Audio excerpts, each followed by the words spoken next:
کتنی رحمت ہے، کتنا رب خوش ہوتا ہے توبہ پر۔ اس سلسلہ میں ہمارے آقا علیہ السلام نے ایک حدیث کا ذکر کیا، مثال دے کر سمجھایا۔ آپ فرماتے ہیں کہ ایک شخص اونٹنی پہ بیٹھا اور اونٹنی پہ اس نے کئی ہفتوں کے لیے سامان بھی رکھ لیا، کیونکہ اس نے ایسے صحرا سے گزرنا تھا جو 2-4 گھنٹوں میں 2-4 دنوں میں طے نہیں ہوتا، بہت لک دک صحرا ہے، کئی ہفتے اس کو لگنے، پھر جا کے اس نے دوسری طرف نکلنا ہے جہاں کوئی انسانی آبادی ہے، درمیان میں کوئی انسان نہیں ملتا، کوئی چیز کھانے پینے کو نہیں ملتی۔ اس نے سب کچھ اپنا اونٹنی پہ رکھ لیا اور سفر شروع کر لیا۔ چلتا گیا چلتا گیا چلتا گیا، اسے تھکاوٹ ہوئی، کافی سفر طے کر چکا تھا، تقریباً یعنی درمیان میں پہنچ چکا تھا۔ اس نے یہ کہا کہ میں کچھ دیر آرام کر لوں۔ میرے آقا علیہ السلام فرماتے ہیں وہ سواری سے اترا، نکیل اپنے ہاتھ میں پکڑی اور کلائی پہ سر رکھا اور سو گیا۔ تھوڑی دیر کے بعد جب بیدار ہوا تو اونٹنی بھاگ چکی تھی۔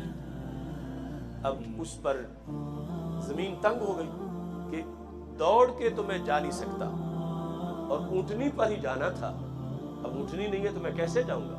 کوئی انسان ہے نہیں، کوئی میرا فریادی نہیں، کوئی دستگیر نہیں، میں کیسے پار ہو جاؤں گا؟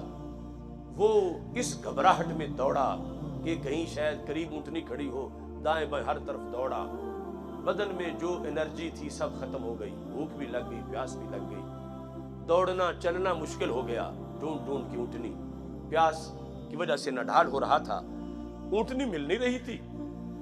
اب اس کو یقین ہو گیا نہ اونٹنی ملے گی، نہ پانی ملے گا، نہ کھانے کو ملے گا، اب چند گھڑیوں کا میں مہمان ہوں۔ اس نے یہ فیصلہ کیا کہ میں اس جگہ مروں جہاں اونٹنی بھاگی تھی، کیونکہ وہ رستہ ہے، شاید کبھی کوئی انسان اس رستے سے گزرے تو کم از کم میری ہڈیاں تو زمین میں چھپا دے، کیونکہ یہاں نہ جنازہ ہوگا، نہ کچھ ہوگا، نہ کوئی دفن کرے گا مجھے، تو کبھی کوئی انسان اس رستے سے گزرا تو میری ہڈیاں محفوظ کر دے گا۔ اس نیت سے وہ رستے پہ جا کر لیٹ گیا، آنکھیں بند کی۔ لوگ بند کرتے ہیں جاگنے کے لیے، وہ بند کر رہا تھا مرنے کے لیے، کہ اب جینے کی تو کوئی سبیل باقی نہیں رہی، آنکھیں بند کر کے سونا چاہتا تھا کہ نیند میں ہی روح نکل جائے، مگر بھوک کی وجہ سے نیند نہیں آ رہی تھی، بڑی بے چینی تھی، زندگی کا سورج غروب ہو رہا تھا، مستقبل اس کے سامنے تاریک ہو چکا تھا۔ کربٹیں بدلتا بدلتا اس نے کچھ دیر کے بعد جب آنکھیں کھولی تو اونٹنی سرہانے پہ کھڑی تھی۔ میرے آقا علیہ السلام فرماتے ہیں وہ تو پھر ساری زندگی کے اس کے منصوبے بحال ہو گئے، فوراً اس نے اونٹنی سے پانی لیا، جو سامان میں رکھا تھا، جو کھانے کے لیے کھجوریں وغیرہ تھی وہ کھا لی، انرجی بحال ہو گئی، کوئی فرق ہی نہ رہا، پھر اونٹنی پہ بیٹھ گیا، پھر سفر شروع کر دیا۔ میرے آقا علیہ السلام نے صحابہ سے پوچھا، میرے صحابہ بتاؤ کہ یہ بندہ جب اونٹنی اس کو نظر آئی ہوگی تو کتنا خوش ہوا ہوگا؟ نہیں کر سکتے، اتنا خوش ہوا ہوگا، اتنا خوش ہوا ہوگا کہ ہمارے پاس کوئی لفظ نہیں کہ ہم اس کی خوشی کی منظر کشی کر سکیں۔